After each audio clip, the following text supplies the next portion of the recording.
ગુજરાત આયુર્વેદ યુનિવર્સિટીના પૂર્વ કુલપતિ ડોક્ટર મુકુલ પટેલની મનમાની સામે રાજ્યની 9 આયુર્વેદિક કોલેજના સંચાલકોએ આરોગ્ય મંત્રીને રજૂઆત કરી હતી।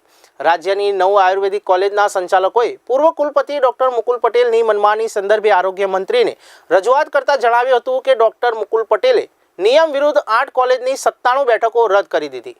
આ સાથે એક આયુર્વેદિક કોલેજનું જોડાણ પણ રદ કર્યું હતું। આરોગ્ય મંત્રીએ આ સંચાલકોની વાત સાંભળી યોગ્ય કાર્યવાહી કરવા ખાતરી આપી છે। આજરોજ અમે 8 થી 9 સંચાલક મિત્રો જે ગુજરાતના વિવિધ વિસ્તારની અંદર self finance Ayurveda medical college ઘણા વર્ષોથી ચલાવી રહ્યા છે અને અમારી કોલેજોમાં હજારોની સંખ્યામાં દર્દીઓ વિનામૂલ્યે આયુર્વેદ સારવાર લઈ રહ્યા છે અને એક્રોસ ધ ગુજરાતથી ત્યાં વિદ્યાર્થીઓ આયુર્વેદ તબીબ બનવા માટે ત્યાં સારું શિક્ષણ લઈ રહ્યા છે।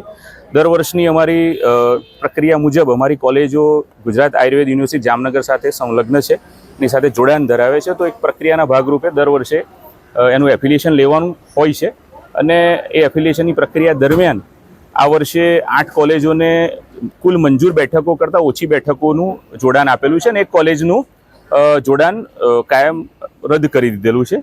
તો યુનિવર્સિટી એક્ટમાં આવી કોઈ જોગવાઈ નથી કે તમે સીટ કાપી શકો અને જ્યારે સરકાર દ્વારા મેડિકલ સીટો વધારા માટેનું પ્રોત્સાહન થતું હોય, નવી કોલેજો સ્થાપવા માટેનું પ્રોત્સાહન થતું હોય, ત્યારે આ પ્રકારે એક સાથે 97 સીટ કાપવાથી ગુજરાતના જે બાળકો છે જેઓને આયુર્વેદ જગતમાં આયુર્વેદ તબીબ બનવું છે ત્યાં ક્યાંક ને ક્યાંક નુકસાન છે। અને અમારું એવું માનવું છે કે આ કેટલીક કોલેજોને ખાસ ટાર્ગેટ કરીને છેલ્લા 3-4 વર્ષથી આ જે યુનિવર્સિટીના જે કુલપતિ સાહેબ તરફથી એક ટોર્ચરના સ્વરૂપમાં વારે વારે દર વર્ષે આ પ્રકારનું કરવામાં આવતું હોવાથી આ વખતે અમે ખાસ મંત્રીશ્રીને મળવા આવ્યા છે અમારી વેદના રજૂ કરવા માટે।